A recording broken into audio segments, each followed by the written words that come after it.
La devanture de la permanence du député La République En Marche, LRM, des Deux-Sèvres Guillaume Chiche a été dégradée ce week-end à Niort, s'ajoutant à plusieurs autres bureaux d'élus de la majorité qui ont connu le même sort. Ce que dénonce le gouvernement. Un coup a été porté sur la vitre et un autre sur la porte et une plainte a été déposée, a indiqué lundi 24 décembre le parquet. Guillaume Chiche a dénoncé cet acte de vandalisme sur Twitter dimanche matin, au lendemain de la mobilisation des Gilets jaunes. Jamais l'intimidation physique, morale ou matérielle ne me fera dévier de mes engagements, a-t-il écrit. Monsieur Chiche a reçu le soutien du porte-parole du gouvernement, Benjamin Griveaux, qui a dénoncé un acte odieux. Tu es ciblé après tant d'autres députés. Ce climat de violence entretenu est inacceptable, a également souligné François de Rugy, le ministre de la Transition écologique et ancien élu de la Loire-Atlantique voisine. De son côté, le président de l'Assemblée nationale,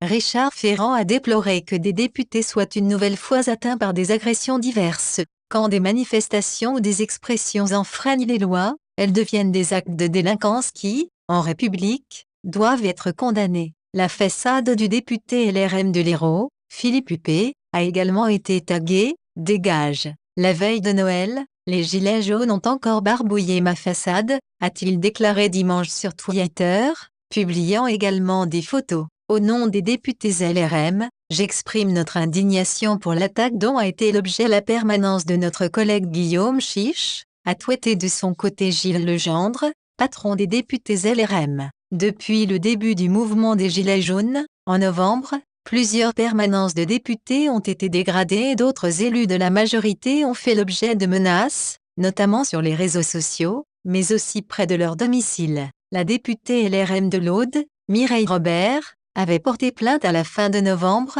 après avoir affirmé que des gilets jaunes encagoulés et casqués s'étaient introduits dans sa propriété pour allumer un feu et proférer des menaces. Le 29 novembre, la permanence de Claire Aupetit, députée LRM de l'Eure, a été vandalisée à coups de masse à Vernon, Eure, par une personne qui a réussi à prendre la fuite. Le 7 décembre, c'est le député marcheur du Pas-de-Calais Benoît Pottry qui a, par courrier à sa permanence, reçu une balle la veille d'une manifestation des Gilets jaunes.